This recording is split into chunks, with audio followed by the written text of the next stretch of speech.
He consumed 2,000 women, turning his estate into a heavily fortified den of unchecked hedonism.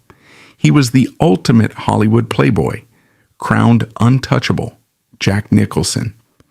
Today, that king is a prisoner in his own home, enduring his dark final years in terrifying silence. The true scope of this tragedy lies in the staggering, mechanical arithmetic of a life lived entirely without breaks.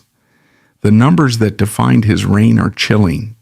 It is a figure that has been breathlessly repeated in tabloids, dissected in biographies, and most chillingly, casually embraced by the man himself. 2,000 women. 2,000. The sheer industrial scale of that claim reveals a chilling reality. He never hired a publicist to deny it. He wore that number like a heavy golden crown. And then there is the physical evidence of his domestic reality during the absolute zenith of his power. An industrial-sized refrigerator sitting in his multi-million-dollar kitchen that contained absolutely zero food. It was meticulously stocked from top to bottom with nothing but premium beer. This is not the charming quirk of a bohemian artist. This is a blazing neon sign of severe, calculated, arrested development. It is the undeniable physical proof of a man who looked at the most basic fundamental requirements of adulthood, nourishment, domestic responsibility, routine, and actively, aggressively rejected them. How does John Joseph Nicholson, a man who possessed the ultimate monopoly on social and cultural power, a man with 3 Academy Awards and a staggering fortune, a man who could summon anyone on earth to his doorstep with a flick of his wrist, end up concluding his spectacular journey in such a chilling, terrifying isolation? Unlike James Dean's frozen youth or Marlon Brando's bizarre eccentricity, his tragedy is far more mundane, far more drawn out, and infinitely more terrifying. He simply outlived his own meticulously crafted illusion. Is the desperate, lifelong, unyielding pursuit of eternal youth and unbridled, consequence-free desire truly worth the price of admission? If the final act requires you to sit entirely alone in a dark room, too proud and too frail to let the outside world see what the undefeated champion of time has finally done to you? His everyday personality and legendary charm were deployed as a tactical weapon of mass distraction. He constantly used sharp, cutting humor to deflect any semblance of emotional accountability.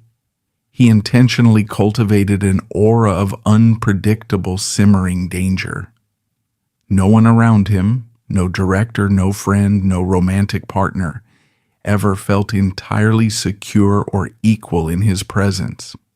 He had a brilliant, devastating habit of dismantling people with a joke, committing emotional hit-and-runs, and somehow convincing the bleeding casualty that it was an absolute honor to be run over by Jack Nicholson. He famously once confessed, "I'm Jack Nicholson when I wear my sunglasses. I'm a fat 60-year-old man when I don't." That is not just a witty, self-deprecating quote.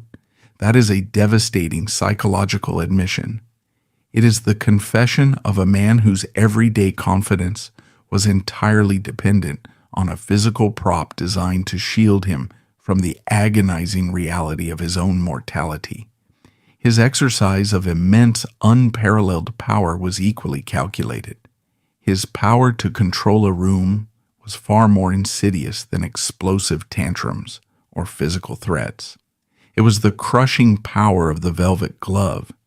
He manipulated the shifting Hollywood ecosystem, specifically the chaotic transition from the rigid studio system into the director-driven new Hollywood of the 1970s, setting himself up as an untouchable kingmaker.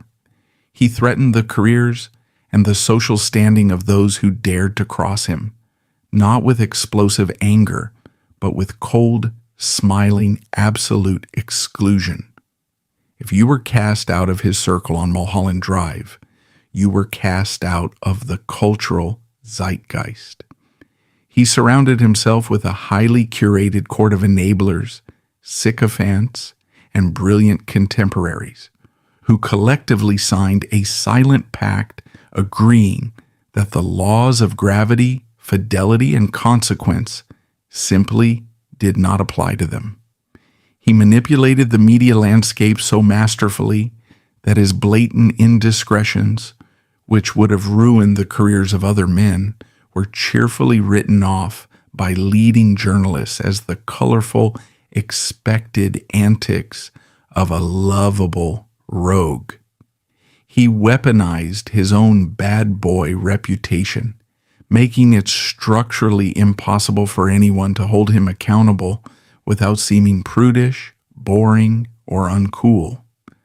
Look past the glamorous, bold-faced headlines to examine the collateral damage left in the wake of his relentless pursuit of pleasure. History and cinema tend to forgive the brilliant their trespasses, but the human heart and the merciless march of time are not so easily swayed. The true cost of Jack Nicholson's life philosophy is measured in the silent, empty spaces he eventually left behind. It is measured in the women who spent their prime, vibrant years believing they could be the one to finally anchor him, only to eventually walk away utterly depleted, realizing they were never equal partners, but merely temporary passengers on his endless high-speed joyride. It is measured in the complex, sprawling, and deeply fragmented family tree he haphazardly cultivated, fathering 6 children with 5 different women over several decades, creating a massive network of biological ties that was tragically devoid of a singular, unifying, stable foundation. The ultimate consequence of his life is a stunning, undeniable portrait of emotional insolvency. He spent half a century writing massive, reckless checks on his charm, his otherworldly talent, and his dangerous sex appeal, firmly, arrogantly believing that his account would never, ever run dry. He believed he could outrun the bill. The root of this fundamental entitlement, this operation outside moral boundaries, lies in the origin of his trauma. Because the Jack Nicholson who ruled Hollywood was not born, he was manufactured by a lie. Up to this point, looking only at the gates of his mansion, everything still seems like the standard narrative of a spoiled movie star. But the real source of his grotesque detachment lies far from the glamour of California. It is buried deep in the foundation of his childhood. The architecture of this emotional fortress was not built in Los Angeles. It began in a modest, cramped working-class house in Neptune City, New Jersey in the late 1930s. The air here is not scented with expensive imported cologne and the sharp chlorine of midnight swimming pools. It smells of cheap hairspray, damp coastal weather, and the desperate, suffocating anxiety of the Great Depression. This unassuming house is the exact geographic coordinate where the foundational bedrock of Jack Nicholson's reality was quietly, methodically, and permanently fractured. Here, we do not find the grinning Hollywood predator. We find a small, observant boy named John, growing up in a parlor room dominated by the overpowering, unquestioned presence of 2 women. There was Ethel May, a fiercely strong, pragmatic beautician, whom everyone affectionately called Mud, the matriarch who ruled the household with an absolute iron will. And there was June, a vibrant, ambitious 17-year-old aspiring showgirl, vibrating with the desperate kinetic need to escape the crushing gravity of her small-town existence. For the first 37 years of his life, Jack Nicholson was fed a very simple, straightforward narrative. Mud was his mother, and June was his older sister. He believed this with the absolute, unquestioning certainty that a child believes the sky is blue or that fire will burn you. Every breakfast eaten at that cramped kitchen table, every scraped knee bandaged, every birthday candle blown out was built squarely on top of this narrative. But the narrative was a meticulously constructed, flawlessly executed, and deeply tragic Western lie. The issue here is not simply that a family kept a secret, placed within the historical context of the era, a teenage pregnancy in a working-class Catholic neighborhood in the 1930s was a social death sentence, and Mud's fierce decision to raise her teenage daughter's illegitimate baby as her own was a common, desperate survival tactic. The true psychological damage, the rot that would eventually hollow out the man, lies in the daily, hourly maintenance of the deception. The physical and emotional toll of that environment was absolute. He grew up in a house where the two most important figures in his universe were engaged in a permanent, high-stakes theatrical performance. Children are incredibly perceptive predators of human emotion. Even if Jack did not know the factual, biological truth, he absolutely absorbed the unspoken tension. He felt the phantom weight of the lie pressing down on the floorboards. He learned, on a primal cellular level, that adults are fundamentally performers, and that the people who claim to love you most in the world are fully capable of looking you directly in the eye every single morning and omitting the core truth of your existence. This suffocating, deceptive environment became his very first acting school, long before he ever stepped onto a stage. He learned to observe the microscopic gaps between what people say and what they actually feel. By 1974, the skinny kid from New Jersey had become a 37-year-old bankable superstar, standing on the sun-baked set of Roman Polanski's cinematic masterpiece, Chinatown. There is a staggering, almost nauseating irony to this specific moment in time. Chinatown is a neo-noir film entirely obsessed with the dark, rotting secrets buried beneath the glamorous surface of Los Angeles, and its central, explosive plot twist revolves around a horrifying family secret regarding a woman who is both a sister and a daughter. Nicholson is playing the lead detective, J.J. Gittes, paid millions of dollars to uncover a fictional, devastating family tragedy. Meanwhile, completely off-camera, a researcher working for Time magazine is quietly digging through dusty public birth records in New Jersey, preparing a comprehensive, celebratory cover story on the actor. The researcher looks at the paperwork and notices that the dates simply do not align. The basic math of Jack's family tree is fundamentally broken. The journalist picks up the telephone and places a call to the actor.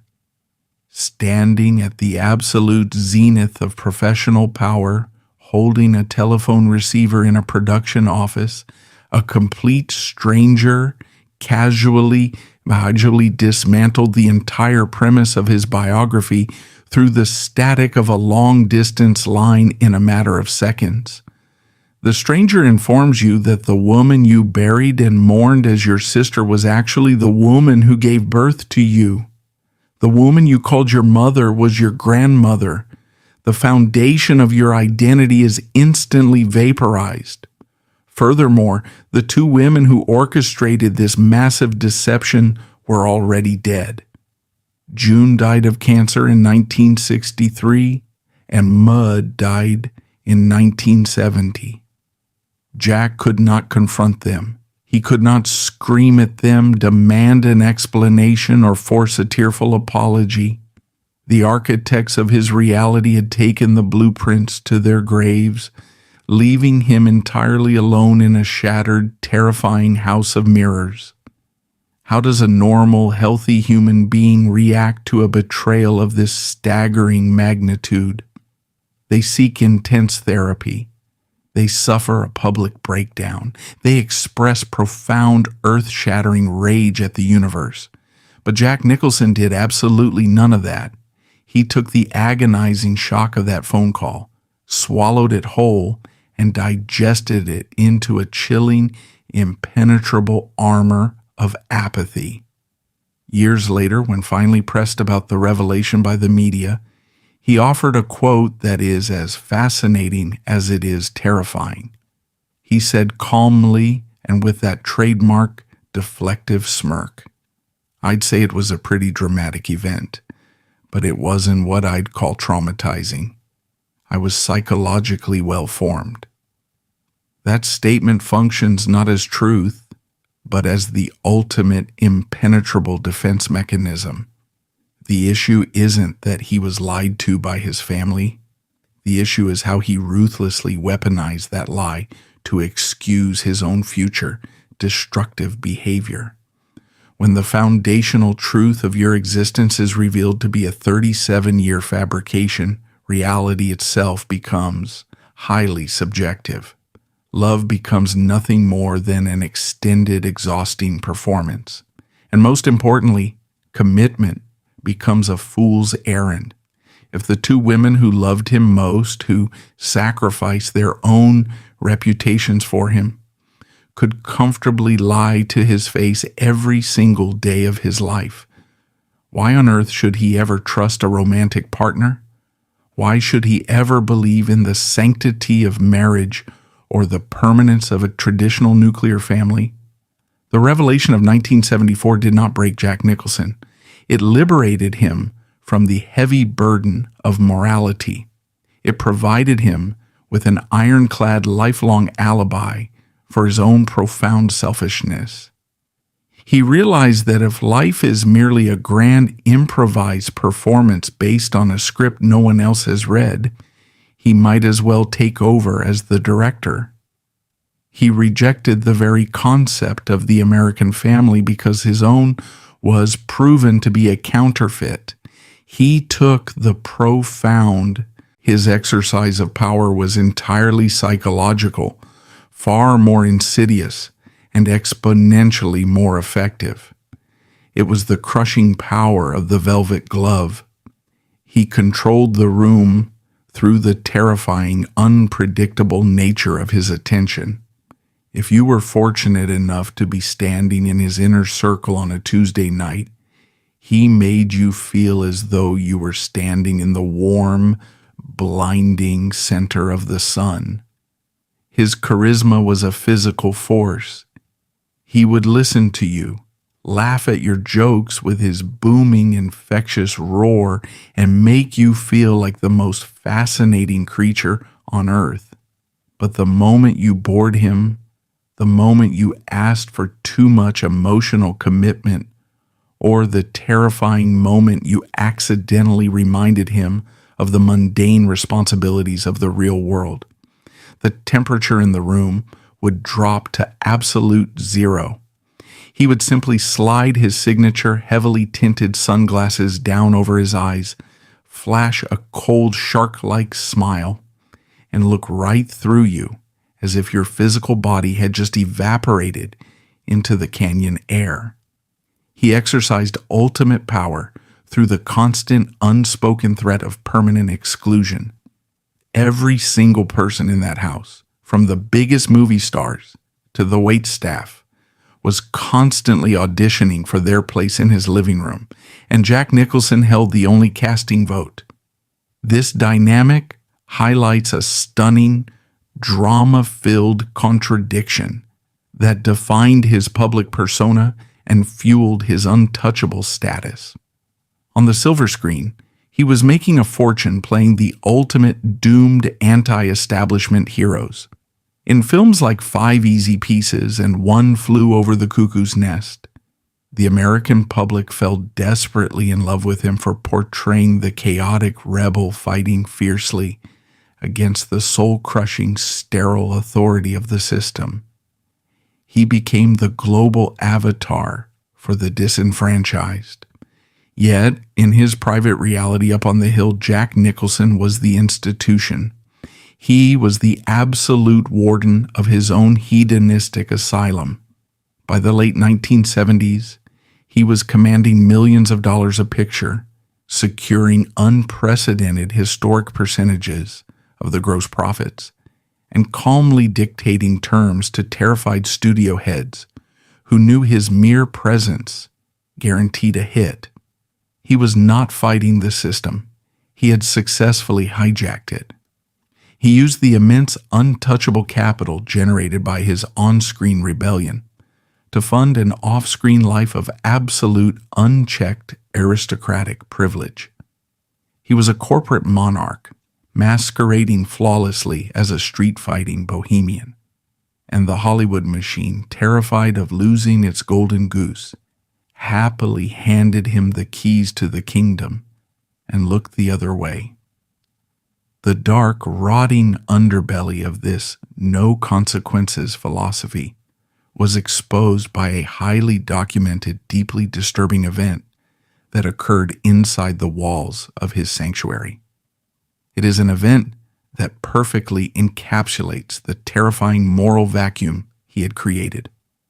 The year is 1977.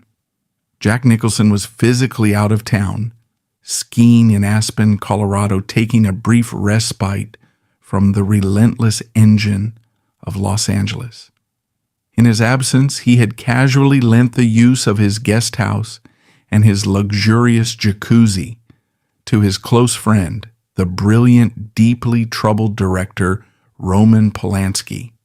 It was within the heavily guarded walls of Jack's Mulholland compound that Polanski drugged and assaulted a 13-year-old girl. Jack Nicholson did not commit this crime. He was hundreds of miles away in the snow. He was not a participant. However, the environment he deliberately cultivated requires strict scrutiny. The chilling reality is how he built a physical and psychological house where the unimaginable became casually possible. He engineered a zone completely devoid of moral boundaries, a geography where the normal rules of human decency and legal accountability were so thoroughly dismantled that predators felt entirely comfortable, entirely safe, operating within it. When you actively build a universe that violently rejects accountability, when you decree that whatever happens on the hill stays on the hill, you cannot act surprised when the darkest elements of human nature decide to permanently move into the guest room. The incident was the ultimate tragic collateral damage of the bad boy ethos. It proved with devastating clarity that when you deliberately erase all the stop signs from the intersection, eventually someone innocent is going to be slaughtered in the crosswalk. Yet the most shocking aspect of the late 1970s and early 1980s is not what happened behind closed doors, but how the Hollywood establishment and the global media actively, enthusiastically conspired to protect him from the fallout. Look at the language used by prominent journalists and television hosts at the time. When rumors of his staggering drug use, his endless rotation of young women, or the dark happenings at his compound inevitably leaked into the press, he was never condemned as a liability. Lingering victimhood of that deception and forged it into a razor-sharp weapon of emotional distance. And that very habit, the knee-jerk reaction to emotionally detach and treat intimacy as a hostile threat, will come back to completely ruin him later. This psychological pivot is the invisible roaring engine that drove the next phase of his life. He did not retreat into the shadows to heal his inner child. Instead, he returned to the sun-drenched, morally flexible landscape of Los Angeles, the global capital of beautiful illusions, and decided that if nothing was real, then everything was permitted. He looked at the Hollywood establishment, the glittering, desperate parties, the beautiful, ambitious women throwing themselves at his feet, and he saw them not as human beings with frailties and needs, but as temporary, disposable players in his own personal script. Up to this point, everything is still relatively okay in the eyes of the public. He is a victim of a bizarre circumstance who continues to make great art. But the plot twist is in the late 1970s, when he decided to institutionalize his trauma.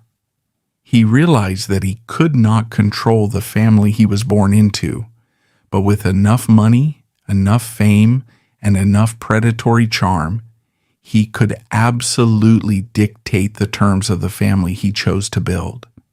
And this is exactly where the narrative shifts from a story of a traumatized actor to the story of a cold, calculating king preparing to build his empire.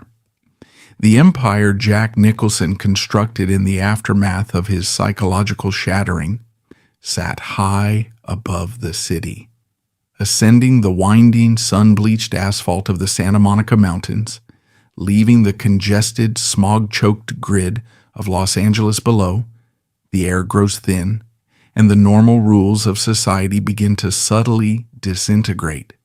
At the very crest of this geographical hierarchy sits a 2-mile stretch of Mulholland Drive that industry insiders, journalists, and terrified studio executives quietly rechristened Bad Boy Drive. This affluent neighborhood operated as a heavily fortified sovereign state of masculinity, an impenetrable Bermuda Triangle of fame, wealth, and unchecked testosterone, and Jack Nicholson was its undisputed, grinning mayor. To his immediate left lived Warren Beatty, the smooth, calculating, and relentlessly intellectual prince of Hollywood seduction, a man who treated romance like a complex geopolitical chess match. A few doors down resided Marlon Brando, the brooding, undisputed god of modern acting, who was rapidly retreating into a bizarre, paranoid reclusiveness, communicating through intercoms and demanding absolute isolation. Between these two towering figures of American cinema sat Nicholson, the chaotic, kinetic center of gravity. Together they formed a triumvirate of power that completely dictated the cultural zeitgeist of the 1970s. If you were a young, beautiful, or ambitious person in Los Angeles during this era, an invitation to pass through Jack's heavy iron gates was the ultimate cultural currency. It meant you had survived the velvet rope of the universe. It meant you existed. But the environment waiting behind those gates was not designed for your comfort. It was designed for his anesthetic. During its peak operational years, the house was not a warm bohemian enclave of artists. It functioned as a flawlessly engineered machine specifically designed for one singular purpose: the absolute eradication of silence. The parties at the Nicholson compound functioned as a continuous, grinding lifestyle that defied the basic concept of time. According to multiple biographies, oral histories, and the shell-shocked memoirs of those who survived the era, the house was entirely devoid of clocks. Daylight was aggressively blocked out by heavy velvet curtains. High-grade cocaine was reportedly left out on expensive coffee tables in large crystal bowls, offered with the same casual, thoughtless hospitality as a bowl of salted peanuts. The property functioned as a permanent revolving door of legendary musicians, desperate studio executives, eager hangers-on, and an endless, dizzying, interchangeable parade of young women. This was not a celebration of life. This environment was a massive, multi-million-dollar sensory deprivation tank designed to keep the ghost of that New Jersey parlor at bay. He had taken the profound, agonizing emptiness of his childhood deception and aggressively projected it onto the entire city of Los Angeles. He invited the most famous, the most powerful, and the most deeply damaged people in the world up to his hill, locked the gates behind them, and demanded that they all participate in a never-ending chemical-fueled rebellion against the very idea of growing up.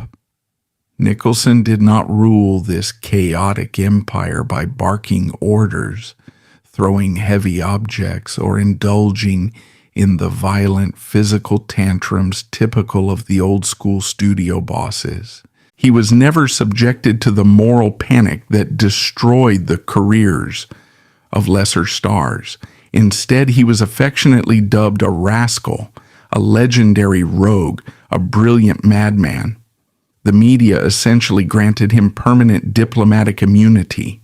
They bought into the myth so completely that they became his unpaid public relations firm.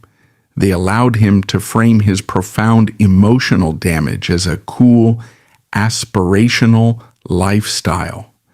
Nowhere was this staggering power displayed more publicly and more arrogantly than at the Great Western Forum, the brightly lit home of the Los Angeles Lakers. This is where the private emperor took his public victory laps. Every week, like clockwork, Jack would take his heavily guarded courtside seat. This was not merely a wealthy man enjoying a professional basketball game. This was a king holding court in plain sight of the entire world. He would arrive, almost always fashionably late to ensure maximum disruption, flanked by a different, breathtakingly young woman wearing his dark custom sunglasses inside the brightly lit indoor arena. Those sunglasses were not a fashion statement. They operated as a one-way mirror. They allowed him to consume the world, to ruthlessly observe the players, the rival executives, the young cheerleaders, without granting anyone the basic, fundamental human dignity of eye contact in return. It was a physical, aggressive manifestation of his emotional unavailability. He was broadcasting a clear message to the thousands of people in the arena and the millions watching on television.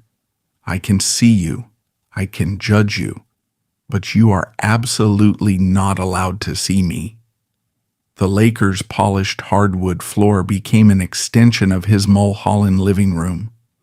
Every time the network television cameras panned away from the game to focus on him, catching him smiling his wicked, knowing smile from behind the tinted glass, the American public collectively validated his entire existence. They cheered for the man who was getting away with it all. The referees deferred to him. The opposing players engaged in trash talk with him. He had successfully blurred the line between reality and cinema until the two were completely indistinguishable. He had surrounded himself with a physical wall of iron gates on the mountain, a social wall of highly paid, terrified sycophants, and a psychological wall of tinted glass. He had insulated himself completely from the trauma of his childhood, the demands of true adulthood, and the messy, painful reality of genuine human connection. Up to this point, his system was functioning with terrifying, flawless efficiency. The parties raged on without consequence. The women rotated with the changing of the California seasons, and the Academy Awards and multi-million-dollar checks kept piling up on his mantle. He honestly believed he was entirely bulletproof. He believed his charm was an infinite renewable resource. But the architecture of a great tragedy requires a catalyst. It requires a force powerful enough to breach the impenetrable walls. What happens to a man who has spent his entire adult life successfully, brilliantly running away from intimacy, when he finally collides with a woman who refuses to be treated like a disposable guest in his mansion? What happens when the immovable, cynical object of Jack Nicholson's massive ego finally meets the unstoppable, fiercely intelligent force of true Hollywood royalty? In the deep shadows of his endless parties, a profound, devastating emotional reckoning was quietly taking root. And that very habit, his absolute refusal to commit, will soon come back to tear the roof off his sanctuary. The plot twist is approaching the gates, and it wears the sharp, elegant, uncompromising features of a woman who will not be ignored. If you build an impenetrable multi-million-dollar fortress, specifically designed to keep genuine intimacy out, the supreme, agonizing irony of the universe is that you will eventually invite someone inside who possesses the exact power required to burn it to the ground. For Jack Nicholson, that person was not a fleeting, starry-eyed starlet hoping to climb the Hollywood ladder. It was Angelica Houston. Angelica Houston, the striking and fiercely intelligent daughter of legendary director John Huston, was bona fide Hollywood aristocracy. She was born into the exact same chaotic, larger-than-life ecosystem that Jack had to ruthlessly conquer. When she walked through those heavy iron gates on Mulholland Drive in 1973, she did not look at him and see a terrifying cinematic god. She saw right through the tinted sunglasses. She saw a brilliant, deeply damaged, terrified man. And for reasons that defy simple logic, but perfectly illustrate the intoxicating gravitational pull of his charm, she decided to stay. They embarked on a complex, agonizingly beautiful, and deeply toxic relationship that would span 17 grueling years. This relationship exposes the most glaring, drama-filled contradiction of Jack Nicholson's entire existence. Publicly, Jack fiercely cultivated the image of the ultimate, untethered lone wolf, a man who needed absolutely no one. But privately, psychologically, he desperately required an anchor. He needed someone of immense stature to legitimize his chaotic Peter Pan existence. Angelica provided exactly that. She brought a profound aristocratic elegance to the bad boy compound. She hosted his dinners with undeniable grace. She tolerated his eccentricities. Most importantly, she gave him the aesthetic appearance of a stable, mature adult in the eyes of the public and the industry. When they walked the red carpet together, they were the ultimate Hollywood power couple. Yet how did he repay this monumental emotional investment? By subjecting her to a relentless, humiliating, and highly organized campaign of infidelity. The issue is not simply that he was unfaithful. Infidelity in 1970s. Hollywood was practically an industry standard. The issue is how he aggressively normalized his betrayal, turning it into a protected personality trait. He compartmentalized his life with the cold, calculating precision of a master criminal running a syndicate. He would play the role of the devoted, charismatic partner in public, and then return to a house where he had actively engineered a system to hide his other lives from her. According to Houston's own meticulously documented memoirs, she would frequently find the physical residue of his betrayals scattered around the compound, An unfamiliar piece of jewelry left on a bathroom counter, a lingering scent of cheap perfume in the master bedroom, or, most chillingly, the sudden, awkward silence of his highly paid staff whenever she entered a room. The staff knew. Everyone knew. Jack had made them all complicit in his deception, effectively isolating Angelica inside her own relationship. When confronted with these undeniable realities, Jack did not break down in tears. He did not beg for forgiveness or promise to change. He deployed his weaponized charm. He gaslighted her with terrifying efficiency. He would use his legendary booming laugh to deflect her righteous anger, subtly implying that her suspicions were merely the irrational, suffocating paranoia of an insecure woman. He forced her into the agonizing position of either accepting a fractured, shared, deeply compromised version of his love or walking away entirely. And because his emotional hold on her was so immense, because he knew exactly how to play the wounded boy from New Jersey when he needed her sympathy, she stayed. She endured. This is the velvet glove of his power operating at maximum capacity. He did not threaten her physically. He manipulated her emotionally, actively exploiting her genuine love for him to continually expand his own boundaries of unacceptable behavior. He believed with the absolute blinding arrogance of a man who had never faced a true consequence in his adult life that he could keep this precarious juggling act going forever. He fundamentally believed that he was too important, too charismatic for her to ever actually leave. But the architecture of deceit is inherently unstable. You cannot build a life on omissions and expect the foundation to hold against the weight of time. This is the exact moment the mask shatters. The terrified little boy from Neptune City who learned that families are built on lies violently projects his unhealed trauma onto the only woman who truly understood him. The year is 1989. The setting is a quiet, seemingly ordinary dinner between Jack and Angelica at a Los Angeles restaurant. The temperature in the room is about to drop to absolute zero. Jack Nicholson, sitting across from his partner of 17 years, looks at her and delivers a sentence that is so profoundly detached, so breathtakingly callous, it almost defies human comprehension. He looks her in the eye and says, "Someone is going to have a baby, and I'm the father."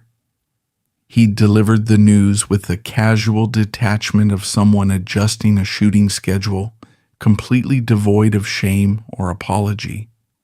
The woman he had impregnated was Rebecca Broussard, a young actress and waitress who had been frequenting the Mulholland compound. This was not a rumor. This was not a discarded piece of jewelry.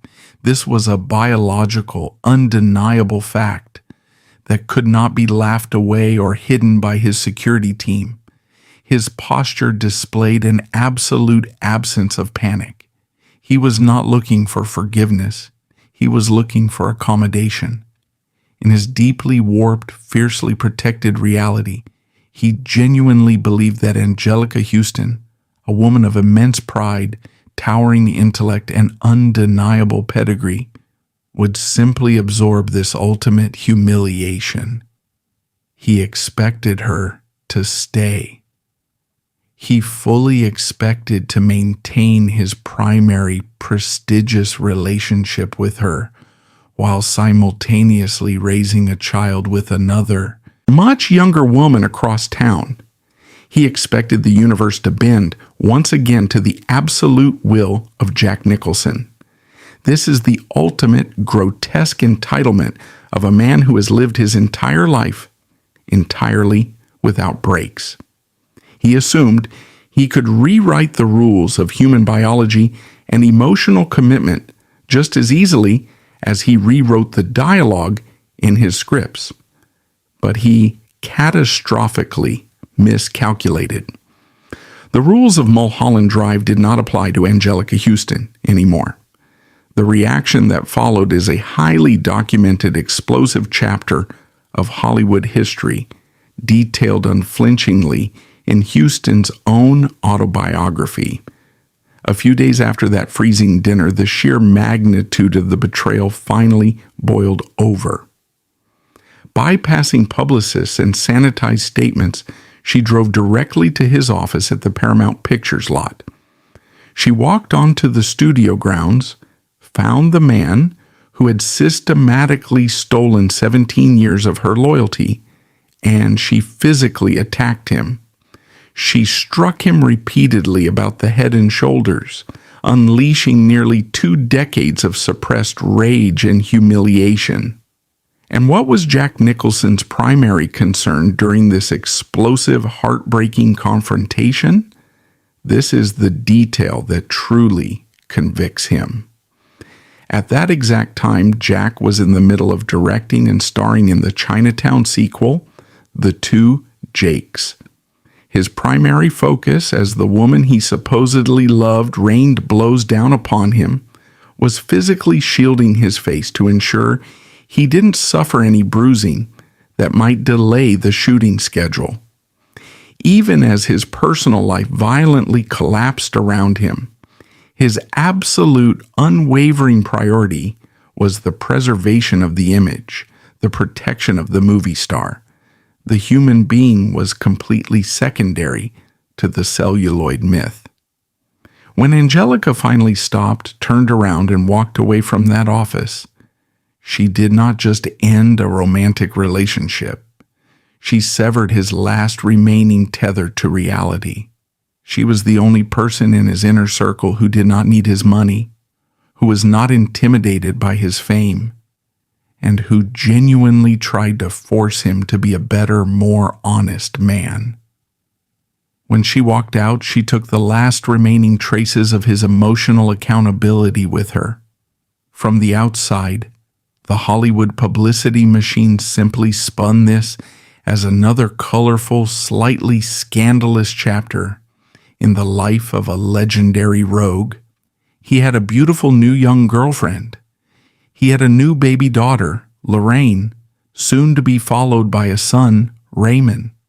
The tabloids eagerly printed photos of him looking like a proud bohemian patriarch. The narrative was that Jack had simply moved on to the next phase of his extraordinary life. By having children with Rebecca Broussard, while still emotionally entangled with Angelica Houston, Jack had successfully, tragically recreated the exact same chaotic, deceptive, and fractured family dynamic that destroyed his own childhood in New Jersey. He had become the architect of a new generation's trauma. He proved that his hamartia, his absolute terror of commitment, and his reliance on deceit was not just a personal defense mechanism. It was a highly contagious disease. He had secured his biological legacy, but he had entirely bankrupted his emotional one. He had built a family on a foundation of betrayal, guaranteeing that the cycle of instability would continue. This is the definitive turning point of the tragedy. Up to this point, time and biology had been his silent, willing accomplices. His resilient body had allowed him to endure the cocaine, the endless nights, and the grueling physical demands of his lifestyle. His sharp, predatory mind had allowed him to manipulate the press and charm his way out of every disaster. He had won the battle against Angelica. He had kept his precious freedom. But time is the most ruthless, undefeated prosecutor in existence. The heavy iron gates of the Mulholland compound closed behind Angelica Houston for the final time. The house grew a little quieter. The demographic of the parties began to skew younger and younger. creating a strange, increasingly uncomfortable visual contrast with the aging man sitting in the center of the room. The plot twist, waiting for him in the shadows of the impending 1990s and 2000s, is that absolute freedom, when taken to its extreme toxic conclusion, looks exactly like solitary confinement. He had successfully pushed away the only person who dared to demand anything real from him. And very soon he would find himself trapped in a decaying body, surrounded by highly paid yes men, staring down a terrifying, creeping silence that no amount of loud music or premium beer could ever drown out. The ultimate consequences are finally coming to collect, and this time the bill cannot be paid with a smile. Time is the one opponent you cannot seduce with a wolfish grin, intimidate with a sudden outburst, or buy off with a percentage of the gross box office. It does not care about your golden statues. It is completely immune to the mythology printed in the tabloids, and it possesses a flawless, undefeated record against every human being who has ever walked the earth. When Angelica Houston drove away from the Mulholland compound for the final time, she did not merely take his last tether to emotional reality, she inadvertently signaled the beginning of a terrifying, irreversible biological countdown. Then comes the bleak, unforgiving era. It is the moment the massive accumulated bill for half a century of unchecked, chemical-fueled, adrenaline-chasing hedonism finally arrives. And the currency demanded by the universe for payment is agonizingly steep. His dignity, his physical grace, and ultimately, the very architecture of his own mind. His final act took on a quality that can only be described as grotesque. It was not a physical deformity, but rather a severe, agonizing distortion between his internal psychological delusion and his external physical manifestation. The grotesque is not simply the natural process of getting old. Getting old is a biological privilege denied to many. The grotesque is the desperate, white-knuckled, humiliating refusal to age gracefully. It is the widening, embarrassing chasm between a mind that fiercely, stubbornly believes it is still the untouchable 35-year-old king of the new Hollywood, and a body that is rapidly, undeniably decaying into its late 70s and 80s. The vivid, undeniable visual record of his public appearances as the 1990s bled into the new millennium reveals a stark truth. The transition is not merely jarring, it is a tragic pantomime of his former glory. The razor-sharp, predatory leanness of the Chinatown era, the coiled kinetic energy that made him the most dangerous man on screen, has been entirely swallowed by the bloated, exhausted reality of a man whose liver and heart have endured 50 years of sustained, unapologetic abuse. The impeccably tailored, sleek suits of his prime have been quietly replaced by oversized, shapeless, untucked button-down shirts, specifically designed to hide a severely distended waistline. Yet the true tragedy is that he categorically refused to adjust the public persona to fit the failing biological vessel. He still attempted, with increasingly tragic results, to play the role of the dangerous, magnetic Lothario. As he crossed the threshold into his 70s, the presence of 20-something women by his side mutated from a symbol of cultural power into a desperate life support system. He was paying for the illusion of youth, using them as human shields against the marching army of death.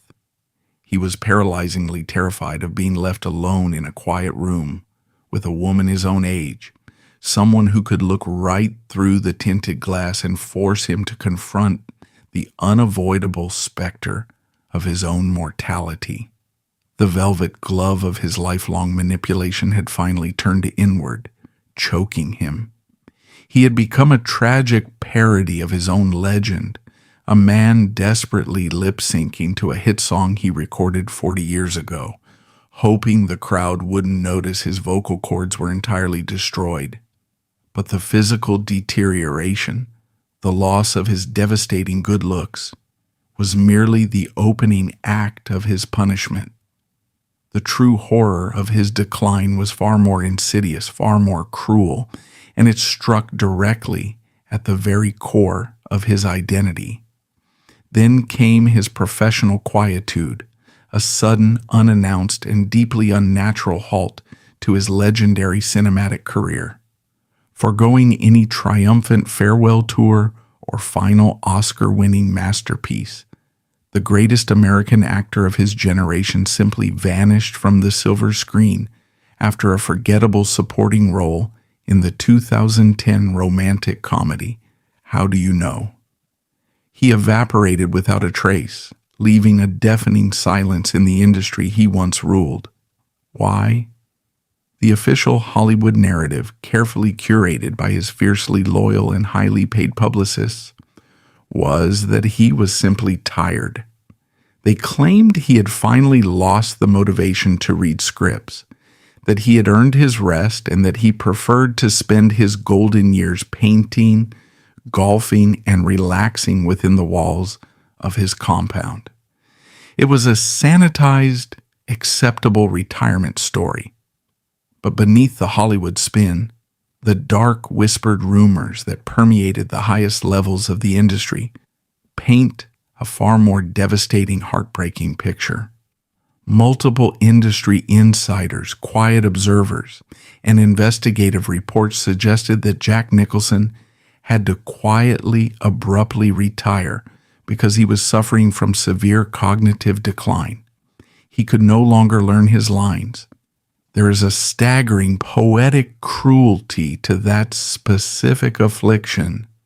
Jack Nicholson built his entire empire on his brain. His superpower was not his physique, it was his unparalleled, lightning-fast ability to memorize, process, and flawlessly deliver razor-sharp dialogue with an improvised, dangerous edge. He was a master of psychological control, both on the sound stage and in his chaotic personal life. His entire defense mechanism against the childhood trauma of Neptune City was to be the smartest, fastest, most unpredictable person in any room he entered. What happens to the supreme architect of reality when his own neural pathways begin to actively betray him? The loss of memory is the ultimate terrifying loss of control. If he could no longer remember a script, it meant he could no longer dictate the narrative. He could no longer rely on his weaponized wit to deflect an uncomfortable conversation or charm his way out of a corner. He was being slowly, methodically stripped of the very tools he used to keep the world at a safe emotional distance. The man who spent his life terrifying legendary directors with his brilliant off-script unpredictability was now allegedly terrified of the blank, terrifying spaces expanding inside his own mind. It is the sheer, suffocating panic of standing on a brightly lit soundstage, surrounded by 100 highly trained crew members and a director waiting for your legendary delivery, only to open your mouth and find absolutely nothing there. The vault is empty. It is a humiliation so profound, so devastating to a man of his towering historic ego that he simply could not allow it to be captured on film. He chose absolute silent exile over public vulnerability. He would rather disappear entirely than let the world see the king stumble. This cognitive decline forced a chilling transformation. The compound designed to keep the mundane world out became a mechanism to keep his vulnerability strictly hidden from the public eye. As the 2000s crept into the 2010s, the demographics and the culture of his famous neighborhood drastically, permanently shifted. The era of Bad Boy Drive was officially dead and buried. His contemporaries, the only men on earth who had shared his godlike status and who truly understood the unique, isolating pressure of immense fame, were rapidly disappearing from the board. Marlon Brando, his neighbor and peer in cinematic revolution, passed away in 2004, leaving a massive silent void on the hill. Warren Beatty, the other legendary untamable seducer of Los Angeles, had long since shocked the world by doing the one thing Jack refused to do. He married, settled down, and dedicated himself to raising a stable family. Jack was left entirely alone as the last man standing at a spectacular party that had officially ended 2 decades ago. The music had stopped, the harsh fluorescent lights had been turned on, and everyone else had sobered up and gone home to their families. Because of his fundamental lifelong inability to build a lasting, stable partnership, because he had actively, aggressively chosen a scattered, fragmented family tree with multiple women rather than doing the grueling, unglamorous daily work of maintaining a singular marriage. There was no central matriarch in his home to care for him in his decline. His children, though reportedly loving and present in his life when they could be, had grown up. They had their own lives, their own careers, and their own young families to tend to. They could visit him, they could check on him, but they could not fill the echoing, cavernous silence of a multi-million-dollar mansion at 3 a.m. when the ghosts of his past came calling. He had spent his entire adult life running at top speed from the concept of a traditional home. He viewed commitment as a trap designed to suffocate his genius. Only now, in the brutal clarity of his twilight, did he discover the ultimate paradox. When your body fails and your mind begins to slip into the fog, a traditional home is the only safety net capable of catching you.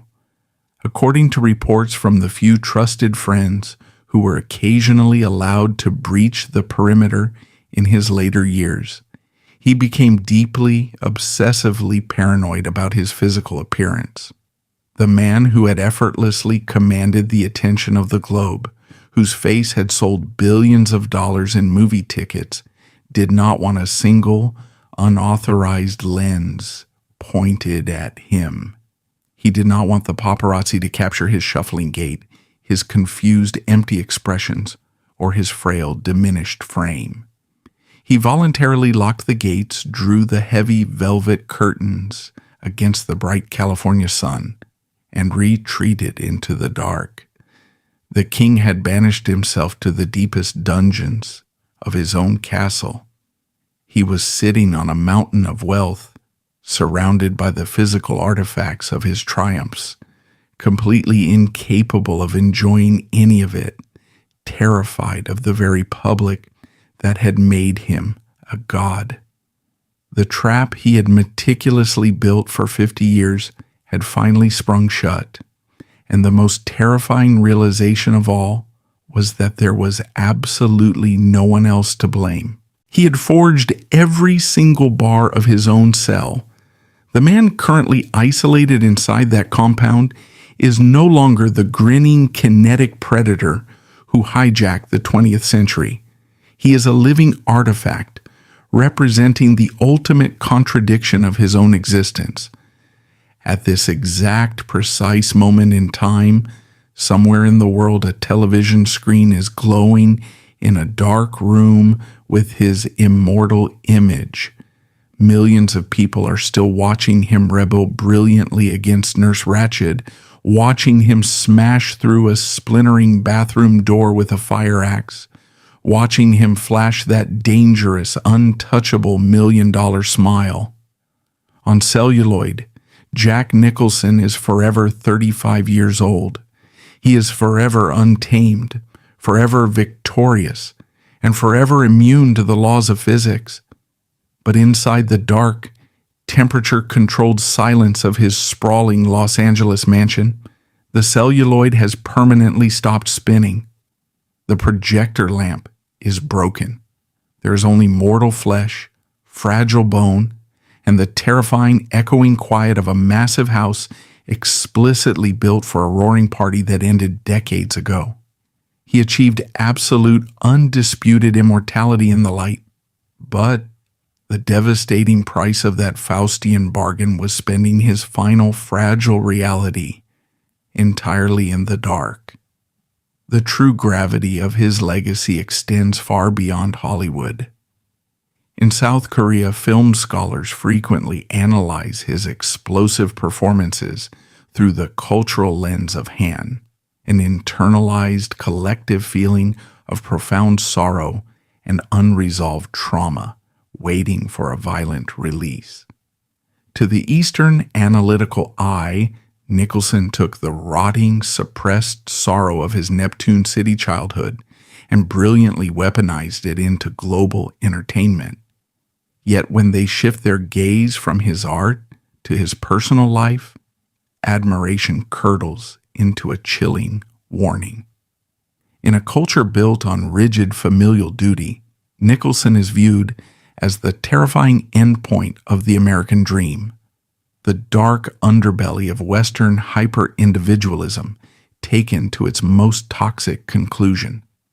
He possessed unparalleled global influence, but systematically dismantled the very concept of a family, leaving behind a fragmented lineage and a trail of emotionally depleted partners. He is the emperor who successfully conquered the world, but stubbornly refused to build a home. From the outside looking in, it is a tragedy of Shakespearean proportions. He is the direct product of a catastrophic perfect storm, a collision between profound, unhealed childhood trauma and unprecedented global cultural enabling. He is the direct result of a post-war American society that was so desperate to rebel against the rigid, suffocating conformity of the 1950s that it blindly, enthusiastically glorified anyone willing to break the rules, regardless of the collateral damage. He is the product of a cynical, profit-driven Hollywood machine that looked at a deeply damaged, terrified young man who was fundamentally incapable of genuine emotional intimacy, handed him a blank check, and repeatedly told him that his psychological flaws were actually his greatest commercial assets. The studio executives, the sycophantic press, and the millions of ticket-buying audiences built the walls of his Mulholland prison just as surely as he did. The industry rewarded his staggering arrogance with golden statues and his blatant infidelities with glossy magazine covers. Decade after grueling decade, society taught him that the fundamental rules of human decency simply did not apply to a man of his talent.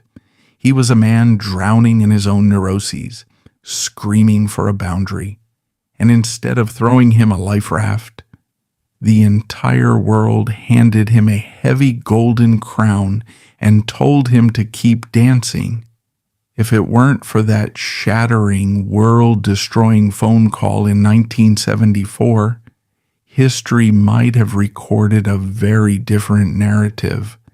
If it weren't for the devastating realization that his entire foundational family unit was a theatrical performance directed by his grandmother, he might have retained the capacity to trust.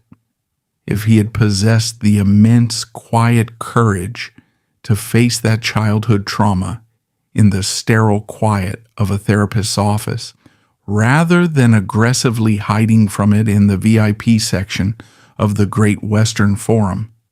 The trajectory of his life could have been altered. He might have used his brilliant, unparalleled mind and his immense resources to build a dynasty of genuine connection.